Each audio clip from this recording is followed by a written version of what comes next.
Sabe aquela tabela de ângulos notáveis que a gente usa seno, cosseno, tangente e tem até uma regrinha aí bem engraçada, né? Você faz a tabela e coloca assim 1, 2, 3, depois 3, 2, 1, raiz quadrada em todo mundo, dividido por 2. Mas da onde saem aqueles valores todos ali daquela tabela? Vamos começar assim. Eu tenho aqui um triângulo equilátero, né? Então os três lados iguais, os três ângulos iguais também a 60 graus. E aí eu fiz o seguinte, eu peguei a altura desse triângulo, né?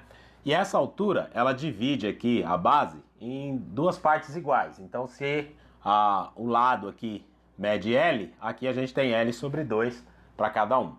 Daí eu vou destacar daqui esse triângulo retângulo aqui, essa primeira metade. Isso seria, fazer um esboço aqui, dessa forma assim. Aqui eu tenho uma hipotenusa L, o cateto aqui embaixo L sobre 2, e aqui eu tenho uma altura H. E aqui o ângulo de 60 graus, e aqui em cima o ângulo de 30 graus. Triângulo equilátero, a altura também é uma bissetriz.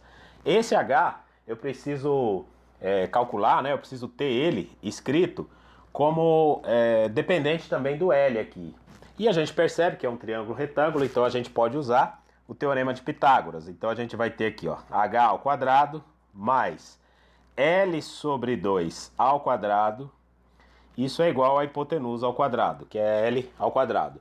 Aqui então eu vou ter assim, ó, H ao quadrado é igual L ao quadrado menos, desenvolvo a potência aqui, isso dá L quadrado sobre 4.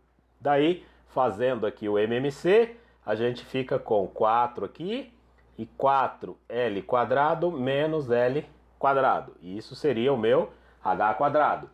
Então, o H aqui, ele vai ser quem? Veja só, 4L quadrado menos L quadrado dá 3L quadrado dividido por 4. Isso aqui é 3L quadrado dividido por 4. O H está ao quadrado. O H sozinho, sem o quadrado, então seria a raiz quadrada de todo esse valor aqui.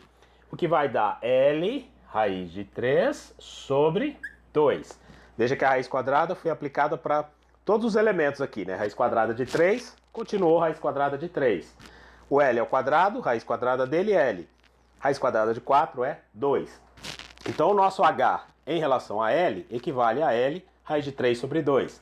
Então aqui eu tenho L raiz quadrada de 3 sobre 2. Tenho um triângulo retângulo com essas medidas. Agora, por exemplo, eu vou pegar o seno de 60 graus. Pela definição que a gente tem de seno, cateto oposto dividido por hipotenusa. O cateto oposto ao 60 é esse valor que a gente calculou. L raiz de 3 sobre 2. Dividido pela hipotenusa, que nesse caso é L. Fazendo ali a divisão de frações, então o seno de 60 graus é igual L raiz de 3 sobre 2 vezes o inverso aqui, 1 sobre L.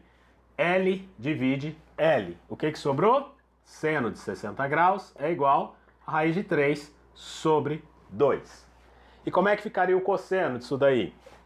Cosseno de 60 graus é igual cateto adjacente, L sobre 2. L sobre 2, dividido por hipotenusa, que é L.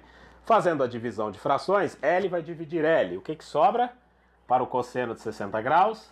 1 sobre 2, meio. Então a gente já tem dois valores principais aqui, ó, seno e cosseno de 60 graus. E o de 30? É análogo, é só a gente fazer aqui, ó, 30, né, fazer o seno de 30, vai dar cateto oposto, L sobre 2, dividido por L. Ou seja, vai dar esse mesmo valor aqui. Mas a gente sabe também da trigonometria básica, quando dois ângulos, né, quando a soma de dois ângulos dá 90 graus. Ou seja, quando eles são complementares. Tem uma propriedade que diz o seguinte, o seno do alfa é igual ao cosseno de beta, assim como o cosseno de alfa é igual ao seno de beta, que é o que vai ocorrer aqui. Se a gente pegar então o seno de 30 graus, ele vai ser, o seno de 30 graus vai ser a mesma coisa que o cosseno de 60, né? Igual está aqui na propriedade. Então isso daqui é meio.